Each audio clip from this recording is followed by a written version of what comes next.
বন্ধুরা, বর্তমানে Indian stock market যে পজিশনে দাঁড়িয়ে আছে, যদি আমি হিস্ট্রির ডাটা অ্যানালাইসিস করি, তাহলে নিফটির হিস্টোরিক্যাল ডাটা এবং তার সাথে পির ফরওয়ার্ড ক্যালকুলেশন মার্কেটের মোটামুটি একটা ভালো আপসাইড পোটেনশিয়ালের টার্গেট দেখাচ্ছে।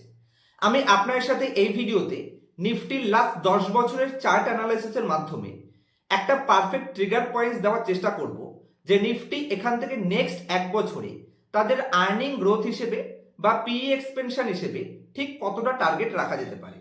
যদিও ভিডিওটিকে কোনো ধরনের বাই অথবা সেল রিকমেন্ডেশন হিসেবে নেবেন না। নিফটি হিস্ট্রিতে ঠিক যেরকম পারফর্ম করেছে এবং যেই পারফর্মগুলো বারবার মার্কেট রিপিট করেছে, আমি এখানে টোটাল 15 বছরের ডাটা অ্যানালাইসিসের মাধ্যমে সেটা বোঝাবো এবং তার সাথে এই ভ্যালুয়েশন থেকে নিফটিতে যদি একটা মোটামুটি পিই এক্সপেনশন আসে, যেটা হওয়ার মোটামুটি কিছুটা টার্গেটও রয়েছে, তার লজিকগুলো হচ্ছে দেখুন, সিআরআর কাট হয়েছে, জিএসটি কাট হয়েছে এবং তার সাথে জিডিপির ডাটা এসেছে এবং এফআইআই বর্তমানে ওভারসোল্ড রয়েছে। যদি কোনো কারণে নিফটি এখান থেকে একটা বড়সড় বাউন্স ব্যাক দেয়, তাহলে একটা কিভাবে আমরা টার্গেট বের করতে পারি, ঠিক কোন পজিশনে গেলে আমরা মনে করব যে মার্কেটের যা হওয়ার হয়ে গেছে বা মার্কেট এখান থেকে কেন ডাউন সাইডে কোনো রিস্ক নেই, সেগুলোই আপনাদের 15 বছরের ডাটা অ্যানালাইসিসে এবং ফরওয়ার্ড পি ক্যালকুলেশনের মাধ্যমে আপনাদের এই মার্কেট কন্ডিশনে যাতে আপনারা কোনো মতেই প্যানিক সেলিং না করেন এবং কনফিডেন্সের সাথে আপনার পোর্টফোলিও হোল্ড করতে পারেন, সেই পয়েন্টসগুলো দেখিয়ে আমি আপনাদের একটা পারফেক্ট কনফিডেন্স এবং ভিউ দেওয়ার চেষ্টা করব। তবে ভিডিওটিকে আমার তরফ থেকে কোনো ধরনের বাই অথবা সেল রিকমেন্ডেশন হিসেবে নেবেন না। ডাটা যেগুলো বলছে সেগুলো প্রথমে আপনার সাথে শেয়ার করব এবং তার মাধ্যমে আপনারা একটা টার্গেট ফিক্স করতে পারবেন বা নিজে একটা ডিসিশন নিতে পারবেন। আর ভিডিওর লাস্ট পার্টে এই মার্কেটের জন্য আর কোথায় কোথায় কি রিস্ক রয়েছে, সেই পয়েন্টসগুলো আমি লাস্ট দুটো পয়েন্টসের মাধ্যমে আপনাদের কভার করার চেষ্টা করব। তো চলুন সবার প্রথমে নিফটির লাস্ট 15 বছরের ডাটা ঠিক কি বলছে, এর আগে এরকম কন্ডিশন যখন যখন মার্কেটে হয়েছিল তারপরে মার্কেট ঠিক কিরকম পারফরমেন্স করেছিল, সেগুলোর মাধ্যমে আপনারা একটু কনফিডেন্স পাবেন। তো আশা করছি আপনারা আমার স্ক্রিনটি দেখতে পাচ্ছেন। এখানে আমি নিফটিকে ঠিক 2015 আগ থেকে ধরতে পারেন 2013 থেকে ঠিক এরকম টাইপের যখন যখন মার্কেট প্যাটার্ন করেছিল, তখন মার্কেট কিরকম পারফরমেন্স করেছিল এবং এই যে লাস্ট 14খানা মাস ধরে মার্কেট পারফরমেন্স করছে না, এই সময়তে আপনি কোন বিষয়টিকে ধরে কনফিডেন্স রাখতে পারবেন যে না, মার্কেট নিয়ার ফিউচারে হয়তো এখান থেকে ভালো করতে পারে। দেখুন, এখানে আমি নিফটির যখন যখন কনসলিডেট মার্কেট গেছে ঠিক সেই ফেজগুলোকে যদি আমি অ্যানালাইসিস করি, তাহলে ভালো করে দেখুন এর ঠিক পরবর্তী সময়গুলো নিফটি মোটামুটি একটা ভালো লেভেলের বাউন্স ব্যাক করেছে।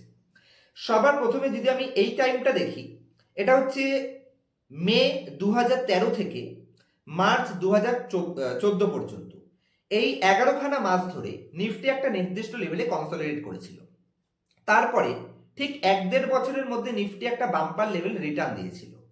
এখানে আপনারা দেখতে পাচ্ছেন, আমি যদি আপনার সাথে আরেকবার রেঞ্জটা কভার করি যে ঠিক কতটা রিটার্ন নিফটি ওখান থেকে নেক্সট 1 বছরে দিয়েছিল, তাহলে আপনারা আরো ভালোভাবে কনফিডেন্স পাবেন যে না, নিফটি যখন যখন বড় লেভেলের কনসলিডেট করে তখন মার্কেট তারপরের টাইমগুলো ঠিক কিরকম পারফর্ম করে। এখানে দেখতে পাচ্ছেন নিফটি তারপরে ঠিক মার্চ 2014 থেকে জানুয়ারি 2015 এই টাইম পিরিয়ডের মধ্যে 38% আপসাইড দেখিয়েছিল। তাহলে মোটামুটি 1 বছর টাইম কারেকশন, তারপর নিফটি একটা ভালো লেভেলের আপসাইড।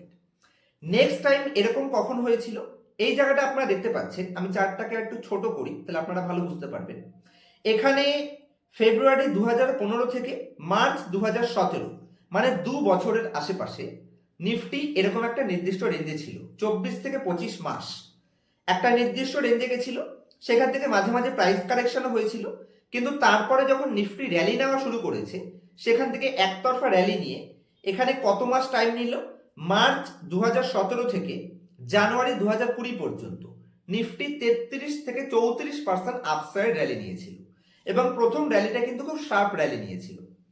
এরপরেও নিফটি সেম লেভেলের অত বড় একটা র্যালি দেখানোর পরে বর্তমান টাইমটা যদি আমি আসি, তাহলে এখানে 14খানা মাস ধরে নিফটি একটা নির্দিষ্ট রেঞ্জের মধ্যে দাঁড়িয়ে আছে। টাইমটা হচ্ছে জানুয়ারি 2020 থেকে এখানে নভেম্বর 2020 পর্যন্ত একটা নির্দিষ্ট রেঞ্জে নিফটি দাঁড়িয়েছিল। তারপরে এটা কিন্তু প্যান্ডেমিকের আমি আগের টাইম ধরছি, এর মাঝখানে প্যান্ডেমিকের ডাউন ট্রেন্ডটাও রয়েছে।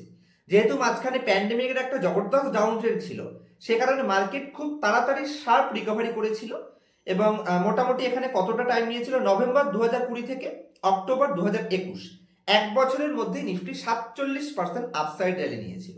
আর এর আগেও আমি আপনাদের বুঝিয়েছি, যদি অতীতের ডাউনটা খুব শার্প থাকে তাহলে রিকভারিটাও খুব শার্প হয়। তাহলে এখানে এক বছর পরে নিফটি 47% রিটার্ন।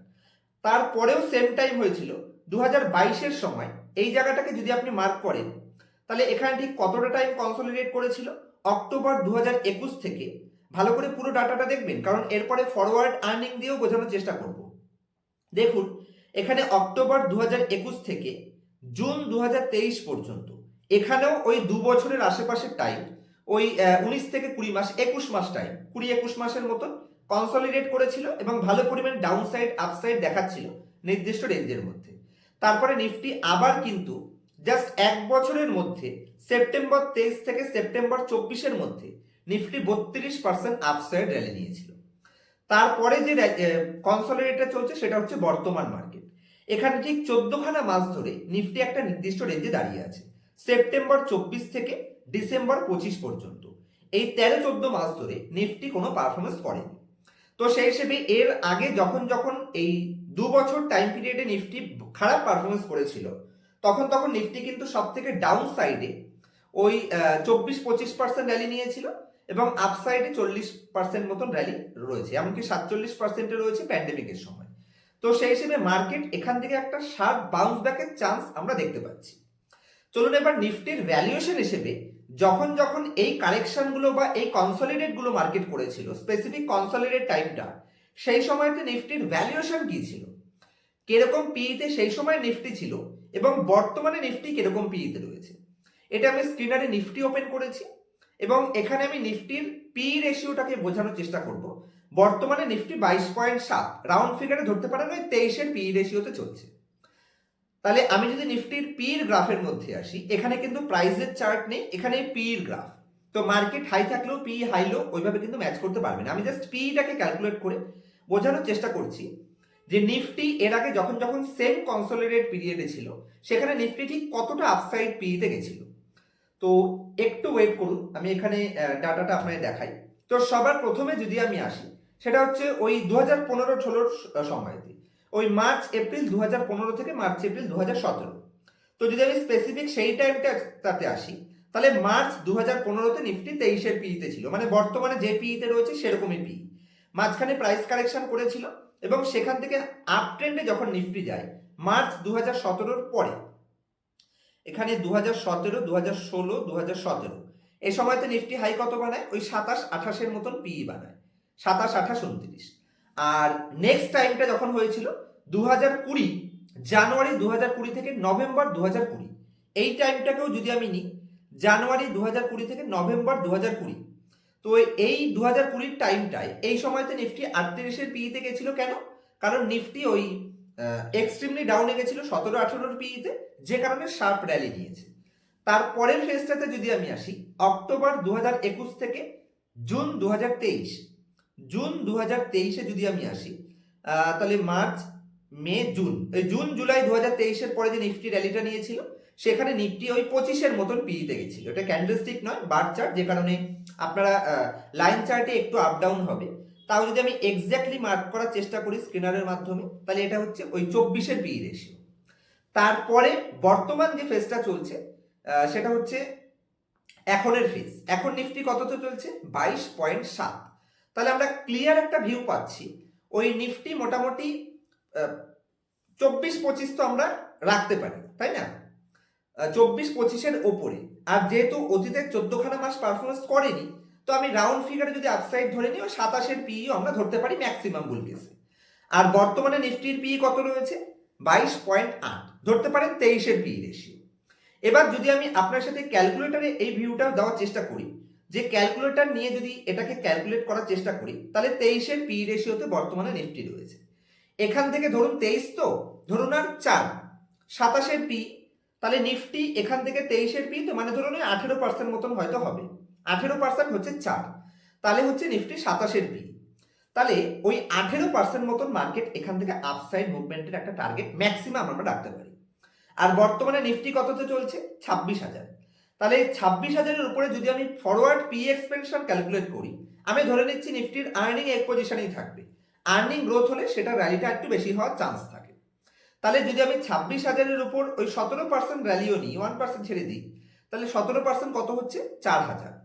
তাহলে 26,000 প্লাস 4,000 মানে 30,000 থেকে 30,500 পর্যন্ত আমরা এখানে ম্যাক্সিমাম র্যালির এক্সপেকটেশন আমরা নিফটি থেকে রাখতে পারি।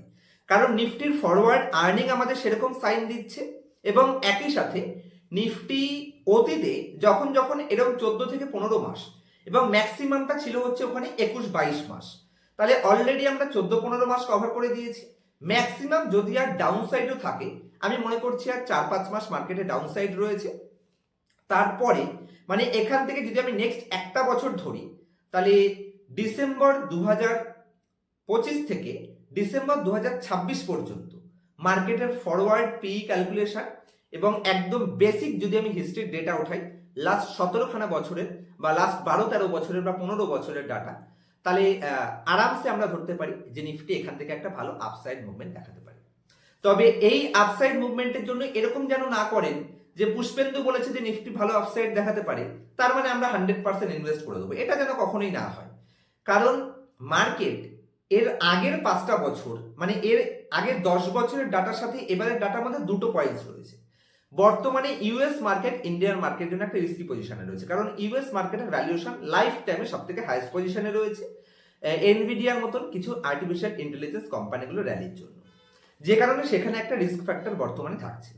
আর একই সাথে এফআইআই সেলিংও রয়েছে, এবং তার সাথে অতীতের 5 বছরে মার্কেট একটা বড় রিটার্নে রয়েছে, যে কারণে এই দুটো রিস্ক, অতীতের একটা বড় রিটার্ন এবং তার সাথে ইউএস মার্কেটের এক্সট্রিমলি হায়ার ভ্যালুয়েশন আর ইকোনমিক কন্ডিশন বা আদার্স পয়েন্টসগুলো আমরা ধরে নিচ্ছি যে ট্যারিফ মোটামুটি রিলিফ পাবো, এবং তার সাথে রাশিয়া ইউক্রেন যুদ্ধেরও অলমোস্ট দি এন্ড হতে চলেছে।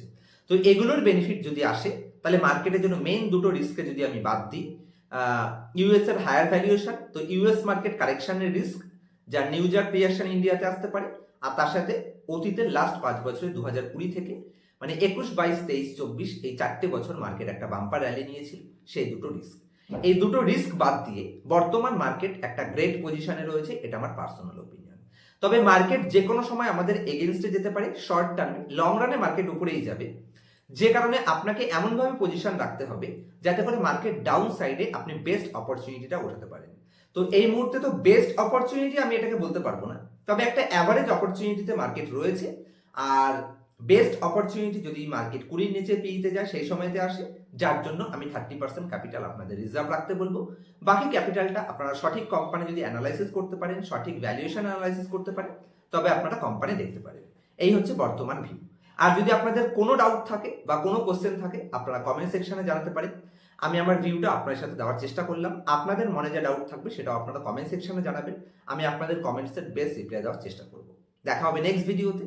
মার্কেট নিয়ে সিরিয়াস রয়েছেন, কিন্তু মার্কেটে বড় ক্যাপিটাল ইনভেস্ট করতে চাইছেন অথবা ইনভেস্ট করেছেন, কিন্তু অ্যাডভান্স অ্যানালাইসিস না জেনে আন্দাজে ইনভেস্ট যদি করে থাকেন আর মার্কেটকে ইনডেপথ শিখতে ইন্টারেস্টেড থাকেন, তাহলে অবশ্যই পার্সোনাল ক্লাস জয়েন হতে পারেন, যেখানে একদম বেসিক থেকে এক্সট্রিমলি অ্যাডভান্স ভ্যালুয়েশন পর্যন্ত, কখন কোম্পানিতে এন্ট্রি নেওয়া উচিত, কখন কোনো কোম্পানি থেকে বেরিয়ে যাওয়া উচিত, কোনো কোম্পানি বুলট্রার ফেসে চলে গেছে কিনা, বা কোনো কোম্পানির স্টেলথ ফেজ বা অ্যাওয়ারনেস ফেজে আছে কিনা, বা কোনো কোম্পানির বেসিক ভ্যালুয়েশন, অ্যাডভান্স ভ্যালুয়েশন, কোনো কোম্পানির ডাটা চুরি করছে কিনা, এই সমস্ত পয়েন্ট যদি পার্সোনাল ক্লাসে শিখতে চান এবং ক্লাসের পরে লাইফ টাইম সাপোর্টের ব্যবস্থা আপনারা পেয়ে যাবেন, তাহলে স্ক্রিনের উপর দেওয়া মোবাইল নাম্বারে পার্সোনালাইজ ক্লাসের জন্য কন্ট্যাক্ট করতে পারেন।